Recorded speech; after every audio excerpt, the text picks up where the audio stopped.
Hello, Year 11 General Maths. Time for a new unit. We're moving on to statistics, or officially the title in your book is Investigating and Comparing Data Distributions. So I will, of course, put a link to this whiteboard that I work on in Teams chat, and I will upload videos as well as snapshots of the notes as we make them. All right, we start off nice and simple. Hopefully this is just revision for you guys. We start off with types of data. So data is just information that's gathered together for point of reference. Now this data could be birthdays, it could be gender, it could be how many people have COVID and how many people have recovered. It could be anything, but you need to know how to classify it. And there's two major classifications. Either it's numerical or it's categorical. Okay, so you've got numerical or categorical data. I'll just draw a couple of arrows to show that it can go one of two ways. Okay, so numerical data, unsurprisingly, is data that involves numbers. Okay, so it might be how many centimeters tall you are, how much you weigh, how many people did this, how many people did the other, just something that involves a number. An important thing to realize about numerical data is that you can take it and you do arithmetic things with it, like finding the mean, adding it up and getting totals, that sort of stuff.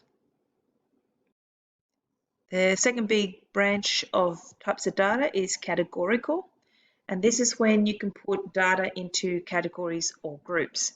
A great example is gender. If you go with the binary system, you'd say person is male or person is female. Nowadays, we need to be a little bit more open-minded and have a third option, which is other. But still, three categories, three groups. Now, not only do we want you to identify where the data is numerical or categorical in this exercise, we also want you to identify what the variables are. So let's look at categorical first. So when you look at the variables of a set of data, the variables are basically the choices, so the variables of male, female, or other, they're your choices. And in that case, they're nominal because there's no order to it. You just name what you are. You just say what you identify yourself as. Okay, so the variables are simply named. At the other end of things, you've got ordinal. And this is when the variables have a logical sequence. A great example is the size of your coffee. Is it small? Is it medium? Is it large? Another good example is what order did it come in? First, second, third.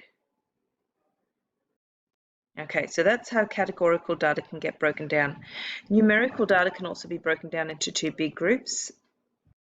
Okay, so the two major groups for numerical data is discrete and continuous.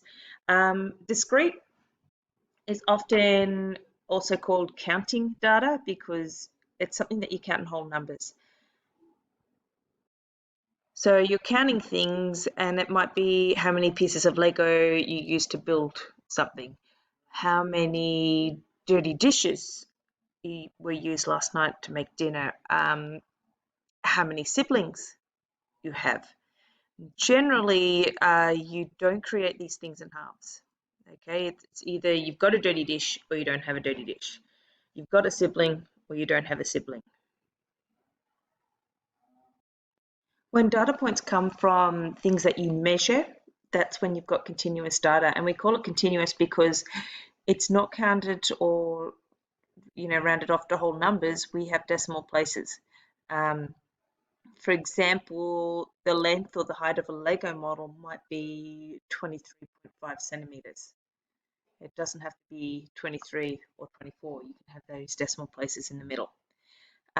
So discrete is when you count, continuous is when you measure. So just to quickly review, you need to be able to identify data as either numerical or categorical. Numerical, basically you're able to do math with it. You're able to find the mean, for example, and it can be broken down further into discrete, which is generally things that we count, or continuous, which is things that tend to get measured. The other type of data was categorical. That's data that can be put into groups. Now, if the groups have a logical sequence, such as small, medium, large, that's ordinal. If there is no logical sequence, it's just simply named, it doesn't matter what order they come in, then it's nominal. Okay, good luck. Enjoy the maths. I like stats, and I hope you do too.